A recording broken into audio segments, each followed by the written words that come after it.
So when was the last time that you got really good customer service? And I mean like really good customer service. I mean, if I'm being honest, the last time I got great customer service was probably my most recent trip to Chick-fil-A. I feel like customer service is a lost art and it's a practice that falls on deaf ears to a lot of business owners. We have gotten so worried about what suits us and what serves us that we've forgotten to serve our customers. And in a dying world of customer service, I can tell you right now, it is the number one thing that helped me build my business and helped me to gross millions of dollars over the past 10 years in retail when everyone else around me was shutting down, closing down, and declining. If you just hang with me here and put into practice some basic principles and techniques to remind yourself that sometimes the customer is always right, I promise it will build you a following and a customer base for life. Let's get into it. This is the Hottie Hustle.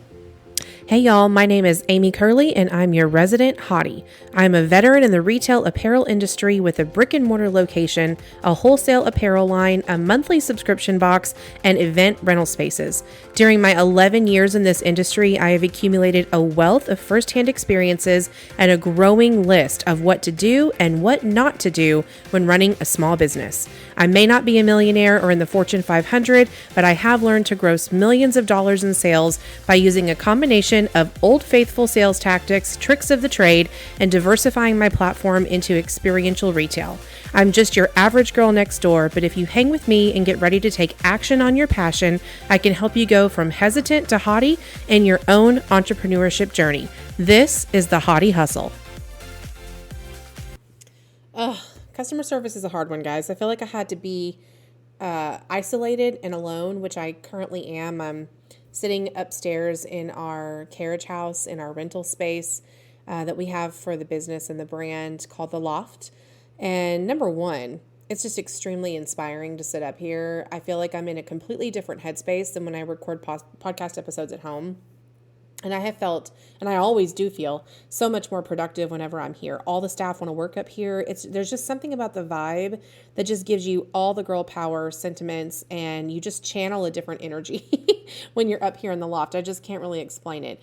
But I want to talk about something that is a passion of mine today, and that is serving others, and serving others in a way that builds your brand in a little thing called customer service. And I don't know why this is such a hot topic for businesses. I don't know why it produces so much anxiety when you have to deal with customers. I mean, I'm a people pleaser. I'm a people's person. I'm a salesperson. I'm a marketing person. So people are my jam. You know, I love dealing with people. It's one of my very favorite things about being in retail. And if you're in any type of service-driven industry, it's probably one of the things that you love about what you do and why it becomes your passion.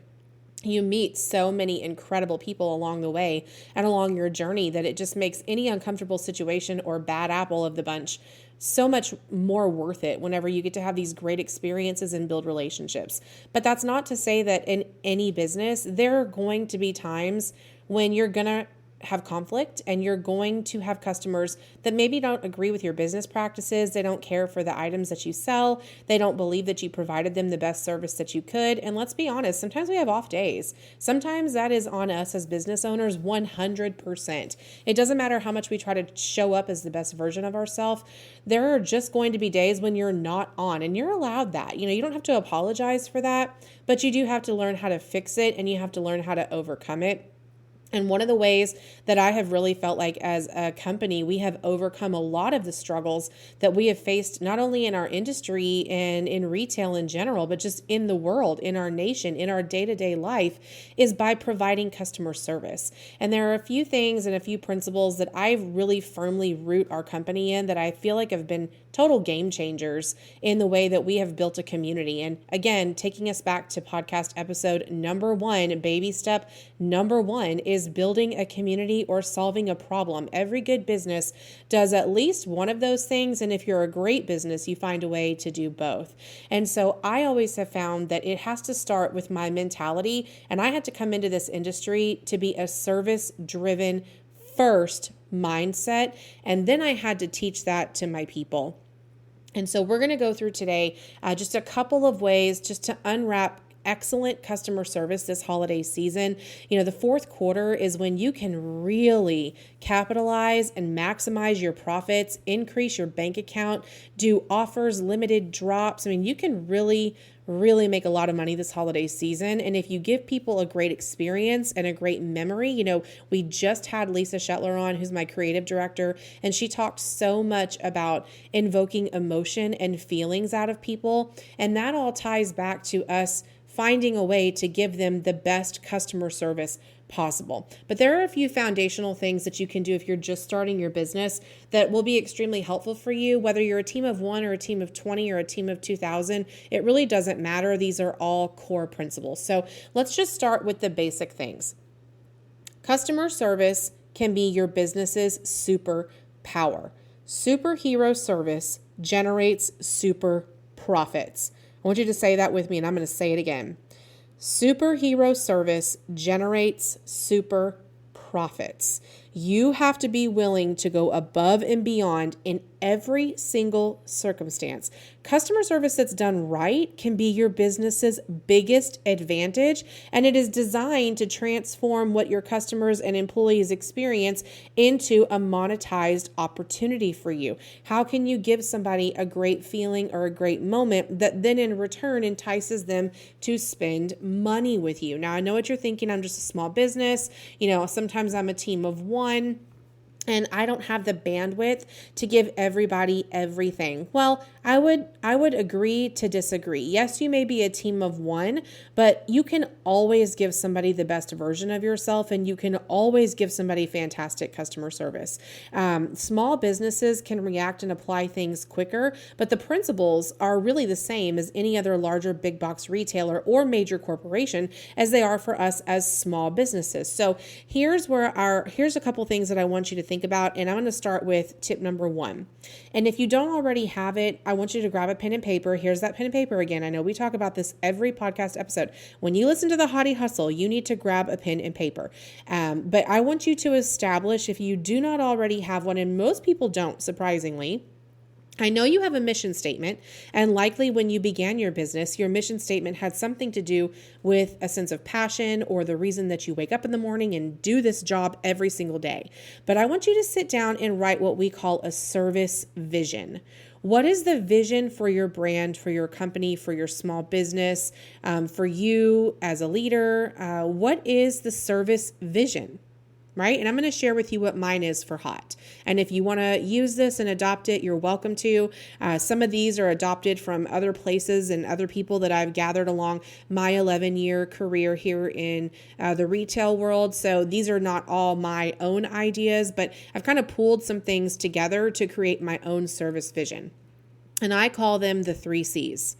And they are care, commitment, and community. So let's first start with caring. It is your job as the owner of your business to care more than anyone else.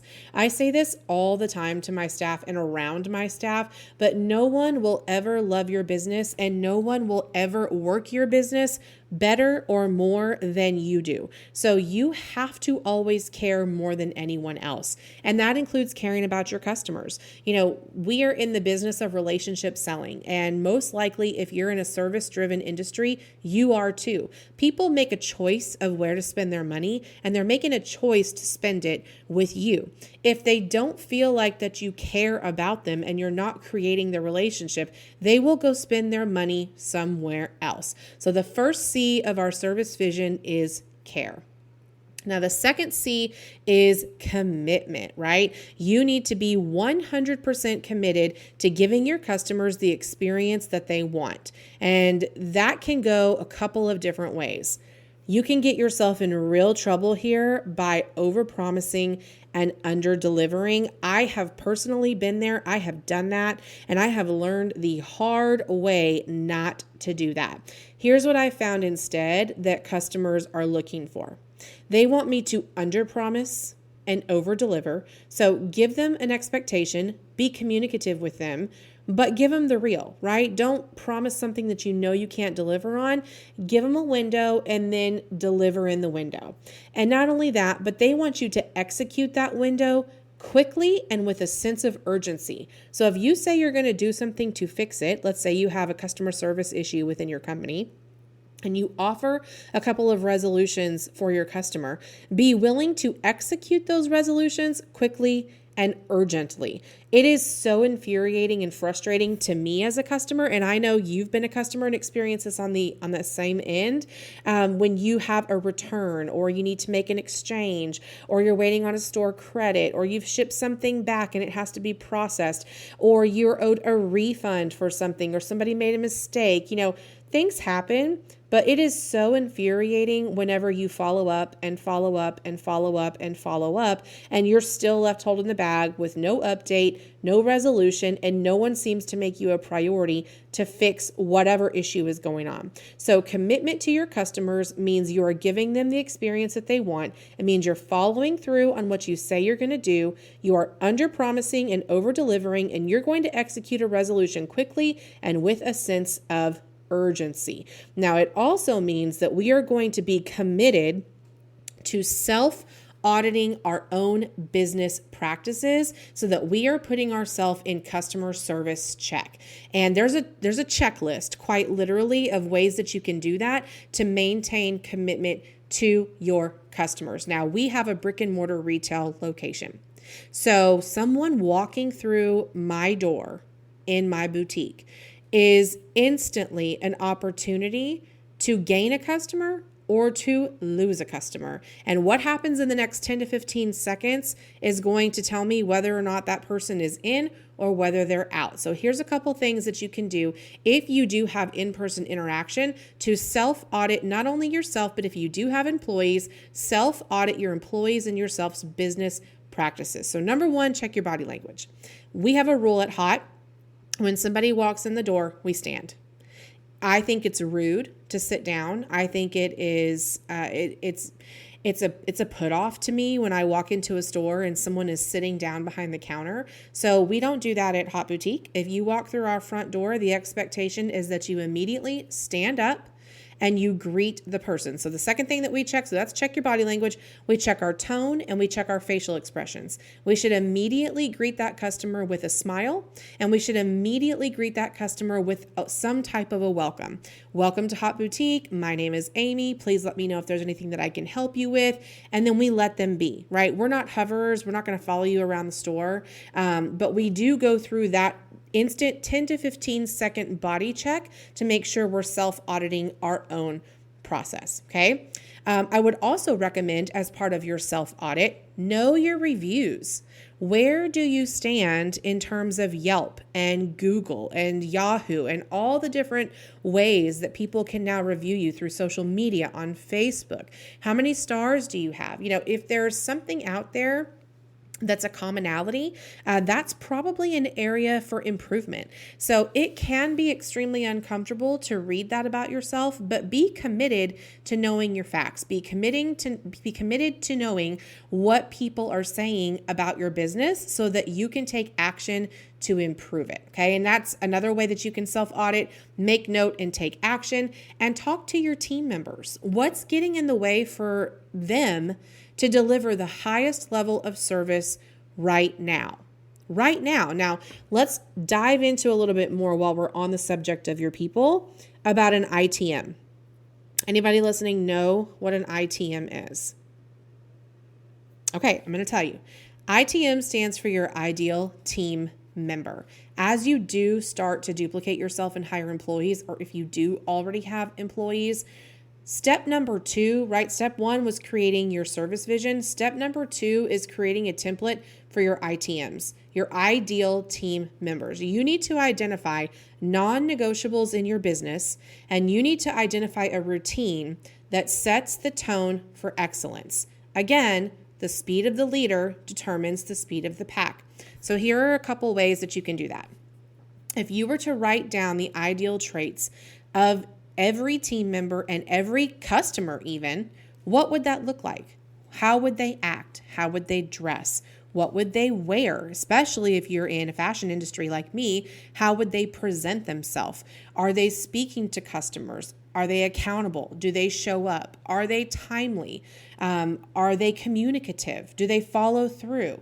Are they expeditious? Do they come back to you and are they yes people? Finish a task and they say, what's next, right? What are all the things that are non-negotiables for you in your business that can set your tone for excellence, and write those things down. Now, another thing that I like to do to make sure that I have the highest level of operating team members, and this is more about you as a business owner, being able to support your staff to give the best customer service, because I am a huge believer that you are only as strong as your weakest link.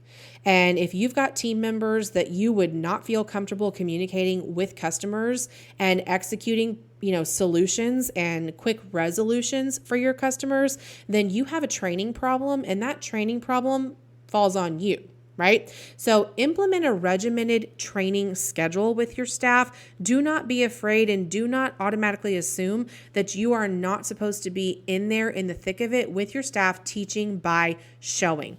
But I love to implement what I call, and I've done this for about a year now, and it has been one of my favorite things and the most fun things that we have done. And in order to make sure that I have happy people, I want to make sure that they feel validated and taken care of and heard and seen. So in order to do that, I kind of took a step back for myself and said, listen, in order for my employees to take care of my customers, I got to take care of my employees. So what can I do as a boss to make sure that I'm doing that? Now, my favorite thing that we've implemented, and I would highly recommend that you do this, is called a celebration survey. And I have a template. I'll put it up for you guys. This will be a bonus template download at thehottihustle.com. So make sure, if you have not already, join Hottie Hustle membership to unlock even more freebies and tools that you can use in your business. It is a paid membership. It is absolutely worth all of your time. It's a great community of women, but I will put this, celebration survey up as a bonus freebie for you guys. But I basically listed, what's your favorite fast food? What's your favorite, drink? What's your favorite soda? What do you order at Sonic? If you had an extra $50, what would you spend it on? If you had an extra $100, what would you spend it on? If you had an extra $500, an extra $1,000, what would you spend that on? And it was just an opportunity for me to make sure that my staff felt seen and heard, and that I could set myself up to appreciate and celebrate them, because when they feel celebrated, they're in a better mindset to receive either bad communication or negative communication or feedback from customers, and then also turn that into a positive. So I feel like creating an ITM, yes, there are certain standards that you want your business to have. There are certain standards that those employees need to meet in order to work here.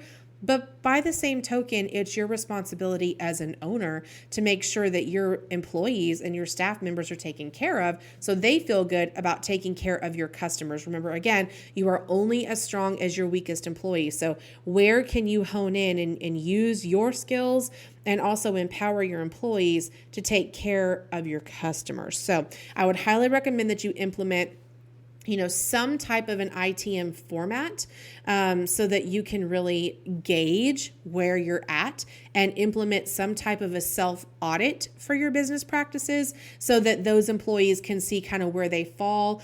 Because really, guys, when we walk through the door, we're on stage. I was just talking about this earlier in the podcast filming with Lisa. And when we walk through the door every single day, we feel like we're immediately on, and that we have an act, and we have to act a certain way. And it's true. It is exhausting, but it is absolutely true. And customers react to that. Customers see that. If I were to walk into my boutique or walk into my store exhausted and I looked a hot mess, which, by the way, this has happened, what type of tone do you think that sets for their experience? Again, so much of what Lisa was talking about was invoking feelings and emotions out of customers. And I am a huge part as are all my staff, of setting that stage for them when they walk through the door. I want them to see, gosh, they really have their shit together. And this store is decorated beautiful. I was greeted within the first 5 to 10 seconds that I walked in. I was offered a popsicle. I mean, if you've been to Hot Boutique, especially during the summer months, what is the first thing that we're going to offer you? Something to drink and a popsicle. It's just what we do because we feel like it invokes an emotion. It invokes a feeling. It creates a memory, and then it's going to invite people to return back to our store and give them a great experience. And let's talk about experience for a minute. Because if you have not jumped on the experiential train. Now, for me, I'm going to use this in experiential retail because that's my industry. But let's talk about experiential real estate, experiential cosmetology, experiential retail, experiential fill in the blank. People post-COVID are looking for memories. And it is your job in the customer service world to figure out how to monetize that memory and create a great experience. So I'm going to use an acronym for you that we try to use here at Hot, and it's SMILE, right? Smile, make eye contact, initiate conversation, listen, and engage.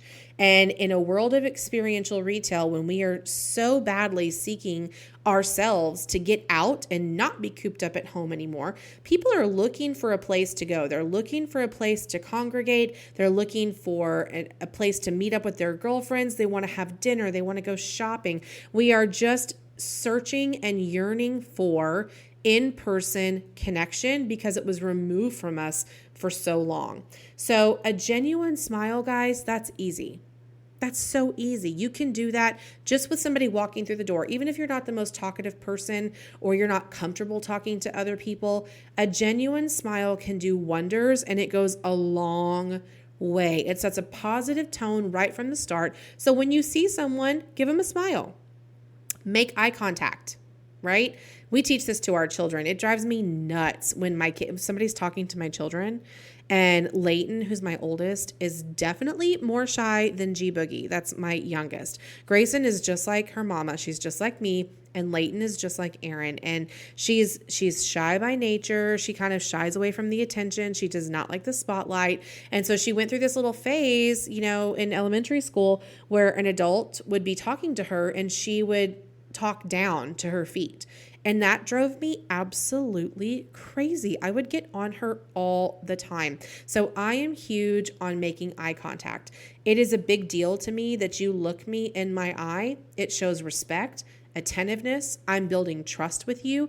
I feel like I'm digesting whatever message that you're giving me better. And quite honestly, even if it's bad news, I would much rather you deliver that to me with a smile and shaking my hand or telling me to my face and looking in my eyes, because I'm instantly going to have more respect for you than looking down on the floor or hiding behind a computer or hiding behind the phone. So make eye contact with people. Look at your customers in the eyes. Give them a smile. That will go a long way. Now, the I for initiate conversations, make them feel valued. Guys, when we've got customers in the store and they're shopping, I don't want my staff to follow my customers around because we don't think they're shoplifting, right? But for example, we have a piece of jewelry that we carry in the boutique that is a higher end and it's a higher price point, and it's called French Candy, but it's got a fantastic story. Every single piece of jewelry that we carry from French Candy is an upcycled bicycle chain or medallion or coin from Paris, France. And most of them are thrifted from markets or taken from old estate homes or chateaus, and they have great stories. They all have a meaning. There's a medallion for mother-daughter. There's a medallion for Napoleon. There's a medallion for a miel, which is the bee. And there's a whole story about how Napoleon loved bees on his cloak that we tell customers. And y'all, set the stage for them and build the relationship and initiate the conversation. And when we do that, that customer walks out with a piece of French candy every time we ask them if they know the story of French Candy. And that's not a cheap piece. That's at least $100 plus per every piece of jewelry. So again, ask them about their preferences. How can you assist them? Ask them what brought them in. Just initiate conversation and build the relationship. They will walk out of your store or walk away from your experience with them feeling so much better and like they've made a friend and so much more comfortable to be able to return. And I will tell you guys, especially with the plus size market, because I cater to a lot of women who are size extra large and larger, there is a big void in the plus size community. Just being able to initiate a conversation and make somebody feel valued and seen and heard, that there's somebody else like them who's the same size as them, who has the same struggles as them. I mean, that is truly, honestly, how I've been able to build the majority of my clientele and following, is just being real, initiating a real conversation and making my customers feel valued in a sense of community. Okay. And that takes us back to the third C of our service vision, is building a community. We've said care, commitment, and now community. And the last couple letters of this acronym of SMILE, when you are interacting with people, L for listening, again, so crucial. Once you ask them something, be quiet. Be quiet and let them speak. And I am terrible. I'm terrible at that. I know I am, because it's not because I'm trying to be rude. It's because I get excited. And when you start telling me about something and I want to relate to you, or I feel like I can add on to your story, it's because I want to jump in. It's not because I'm trying to overtake your conversation, but it's because I get excited. But honestly, just listen. Just listen to what they have to say. Somebody might be walking through your door today because they just need to be heard. And I know we have all been there. Sometimes I just need somebody to sit down and let me brain dump and just let me vent, let me get it off my chest. And you have no idea what somebody else has been through that day. And Lisa actually said this great in episode 4 of, our podcast with channeling inner creativity. She said one of the best things that she has learned from working here at Hot is to meet people where they are. And that goes for your customers as well. You can meet them where they are and not only initiate the conversation, but listen to them. And again, let them vent to you. Let them create a moment or a sense of relatability that gives you a connection that invites them to come back, right? And finally, the last E of that SMILE acronym, engage. Offer suggestions, styling tips, share a bit about the brand story. This personal touch can go such a long way. So here's that acronym again. It is SMILE. SMILE, literally for the S, make eye contact, initiate conversation, listen, and engage.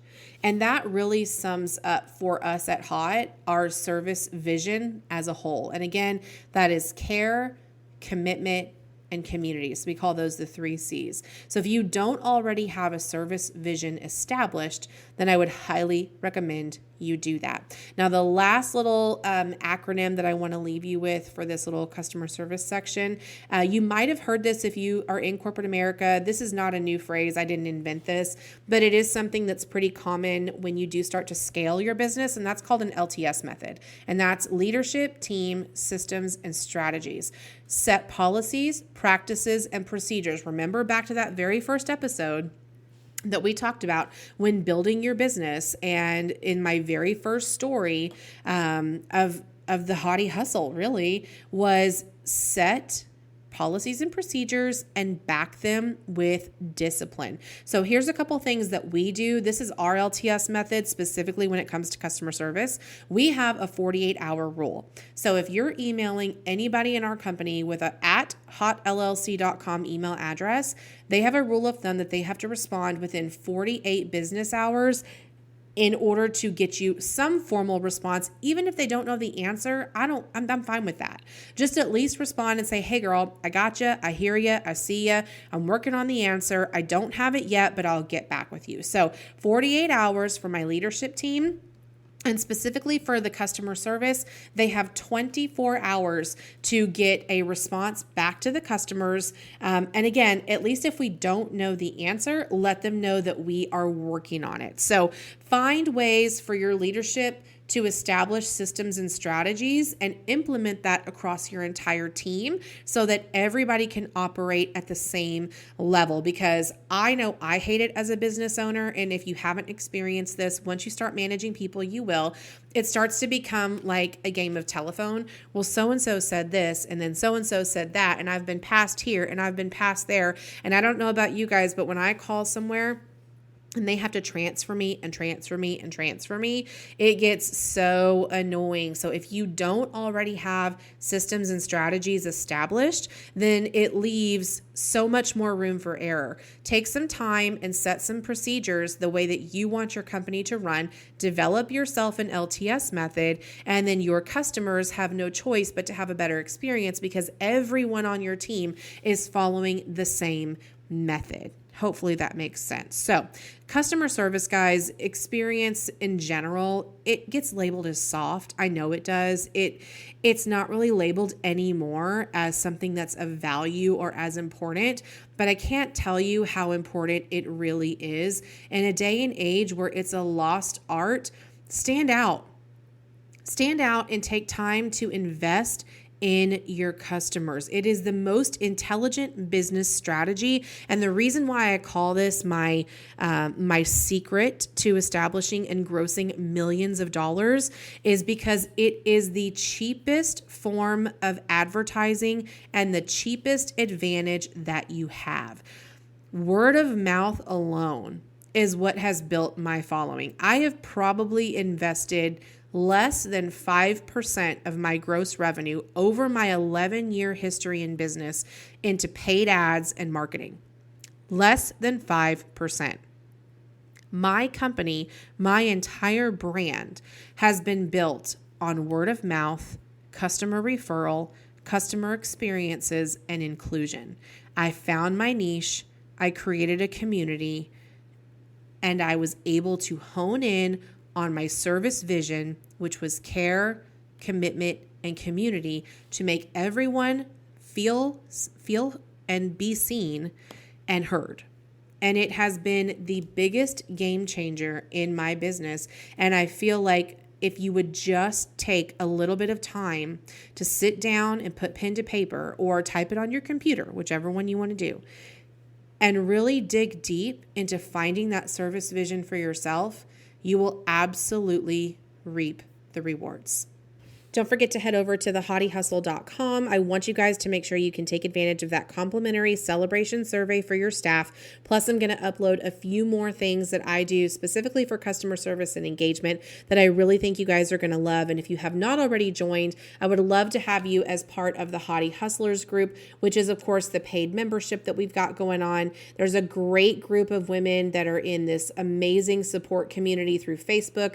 We love on one another and inspire one another. And so I'd really encourage you to jump on and sign up for that so you can be a part of it. As always, I appreciate you guys joining. And until next time, stay hot and hustle hard.